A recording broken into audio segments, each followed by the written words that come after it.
Marami tayong hindi alam, pero marami tayong gustong malaman. Kaya ang tanong, alam mo ba?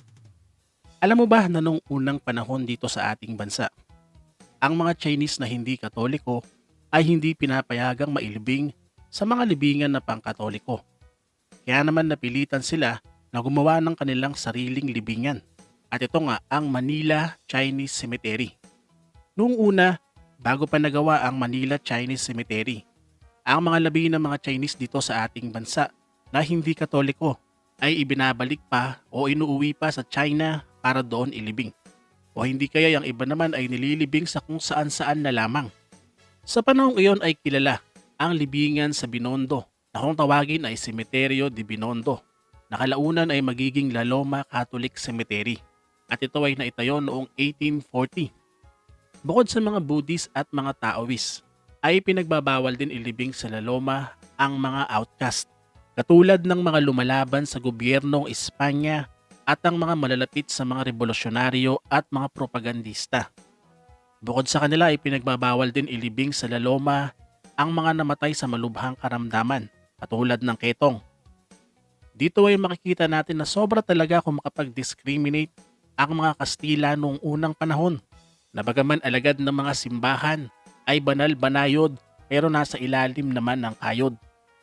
Hanggang sa buksan na nga ang isang sementeryo sa pangunguna ng Chinese na si Lim Ong at ito nga ang Manila Chinese Cemetery.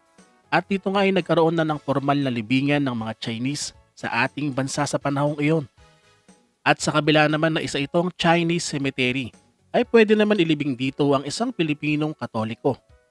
Ilan naman sa mga kilalang nakalibing sa Manila Chinese Cemetery ay si Mamun Luc, si Vicente Lim, si Josefa Llanes Escoda.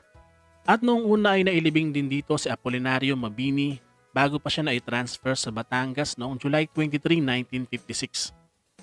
Ilan naman sa mga kakaibang libingan dito ay mga mausoleo ng mga Chinese kung saan nagpapakita ito ng kanilang kultura at ng kanilang karangyaan sa buhay. Makikita dito ang Chong Hock Tong Temple, ang Liat Si Tong Temple, ang Kong Tek Tong Hall, ang Carlos Palanca Memorial at napakarami pang iba. Alam mo ba na mayroong isang species ng giant rat na tanging sa bansa lang natin matatagpuan? Ito ay ang Northern Luzon Giant Cloud Rat. Ito ay endemic sa Luzon, kaya naman hindi mo ito matatagpuan sa ibang lugar. Isa itong uri ng nocturnal rodent na tumitira sa mga puno, sa mga tropical at mga rainforest, kadalasan ay sa mga matataas na bahagi ng kabundukan. Sa kabila na tinatawag itong giant rat, ay hindi naman talaga ito dambuhalang dambuhala. Umahaba lamang ito ng halos 770 mm o 30 inches at tumitimbang naman ng halos 2.6 kilograms. Meron din itong makapal na balahibo na merong iba't ibang kulay. Bagaman ang karaniwang kulay nito ay dark brown na merong mga itim na mga markings. Meron itong maliliit na tenga at mabalahibong buntot at mga matatalim na kuko para magamit sa pag-akyat sa mga puno kung saan nga sila tumitira. Ayon sa mga dalubhasa ay nahihirapan silang pag-aralan ang mga giant rat na ito dahil ang mga ito ay mahiyain at mailap sa mga tao. Kumakain ito ng mga halaman at mga prutas. Kaya naman bukod sa pagiging herbivore ay mga frugivore din sila. At katulad din ng mga dagang bukid ay minsan din silang nanginginain sa mga pataniman. Sa totoo lamang ay madali silang obserbahan kung nasa captivity o nakakulong o inaalagaan. Pero napakahirap silang i-monitor kapag nasa wild. Kaya naman kahit ang mga siyentipiko ay limited ang kaalaman kung gaano ba ang itinatagal ng buhay ng mga ito sa kagubatan. Bah ng sikat na manunulat at national artist ng ating bansa na si Amado V. Hernandez ay nakulong ng 5 taon nang siya ay ma-involve sa pakikibaka at nang madawit siya sa pagiging komunista. Ito kasing si Amado V. Hernandez ay nakilala bilang isang labor leader kung saan siya ay bahagi sa paglaban sa social injustice sa ating bansa.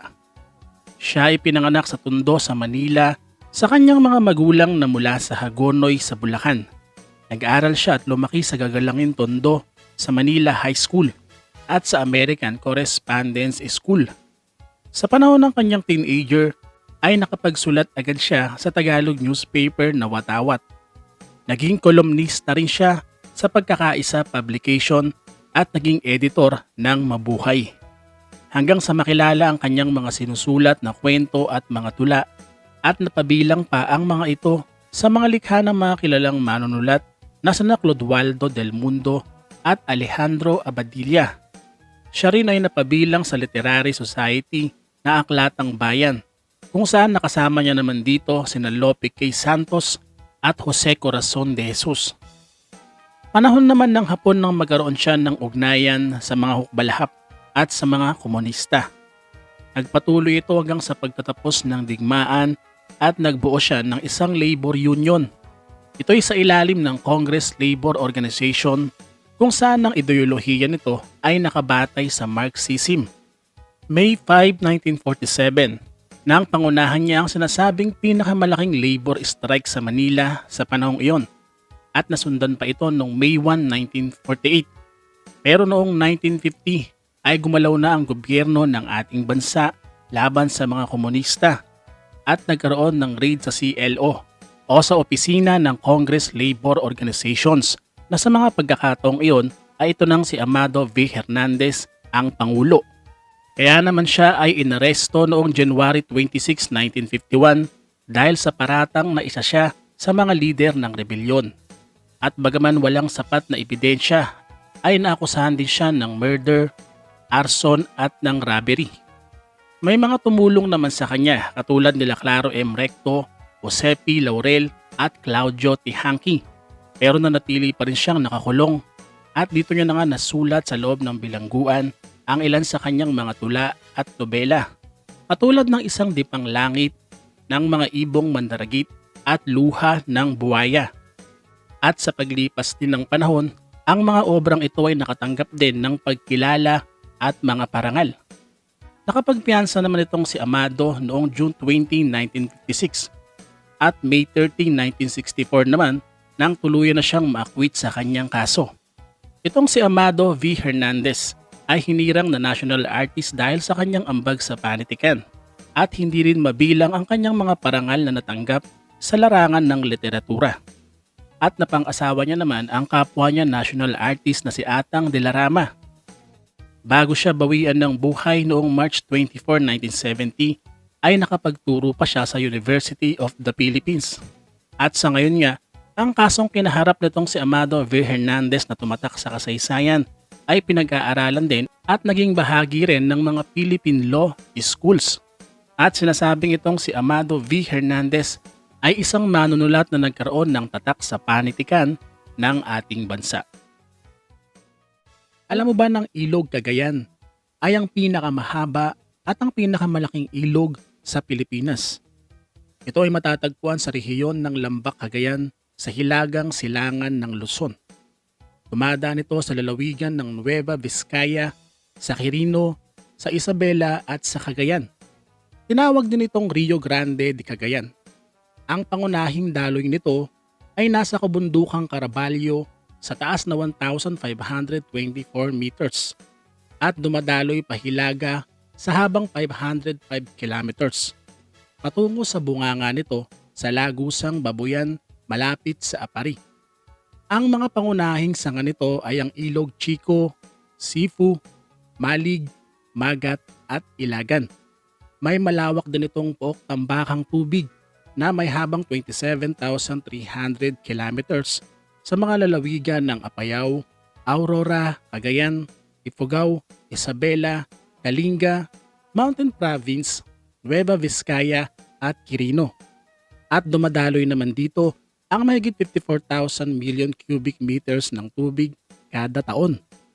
May reserbang tubig naman ito sa ilalim ng lupa na 47,895 million cubic meters.